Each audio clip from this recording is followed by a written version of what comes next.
Okay, so sky-high prices and mortgage rates have kept home buyers on the sidelines, but they may finally see some relief. New data shows more than half of homes sold in May went for below asking price, on average $45,000 under listing. The report says buyers are now in a market primed for negotiations on price reduction, closing cost assistance, and mortgage rate buy-down. So Kenny, this sounds like good news. Can it last? Listen, I think it is good news. I think it's overdone. I think housing prices have gotten way overdone, and they needed to correct. And I've been saying that for a while, that rates should stay where they are and mortgage rates should stay where they are to force a correction in the housing market, which is what we're starting to see. Now, do I think it can last? It can last unless mortgage rates suddenly start to go lower, and then it's going to ignite the housing market again, which is really kind of what you don't want to see happen. So that's everybody's hope, though. Everybody's hope has been mortgage rates come down. Correct. And that's probably going to stoke buying, but it's also going to get sellers off the sideline, maybe. That's the theory, Jackie. Are you as concerned as Kenny that if rates do come down, this thing's going to heat up again? I definitely think it would heat up again. Because you're interested in sellers. You want to talk about sellers. I've been thinking about the sellers, and this has been just a big game of chicken. When the rates went up, they all put their dream number on, house on the market for the dream number. I got to get this to be able to move.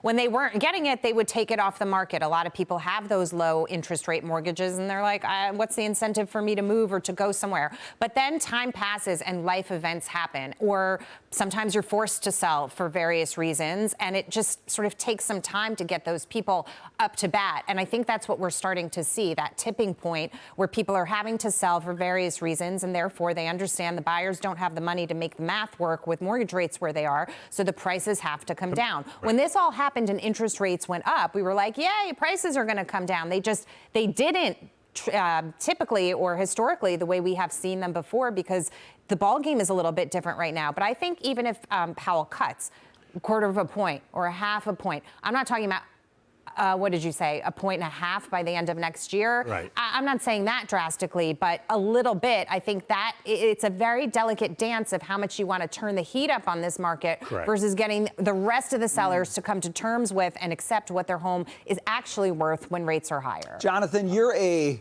markets correct over time. Markets are self-correcting. Okay, but hold on, because I hear you on that.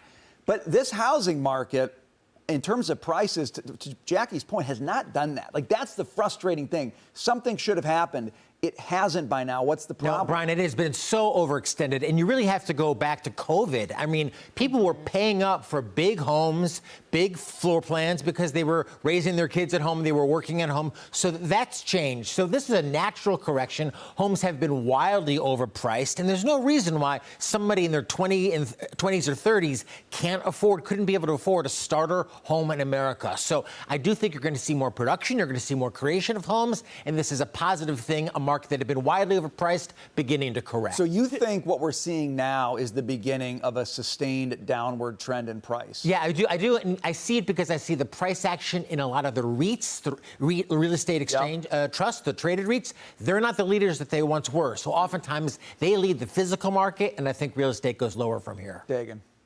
I'm on board, but I caution people. Only for this reason.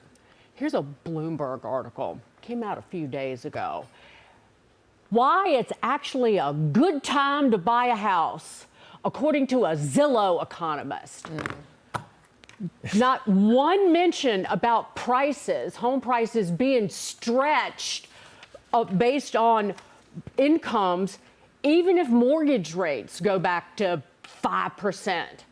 That they're acting like a permanent spread between your income and prices is okay, and you gotta jump in now.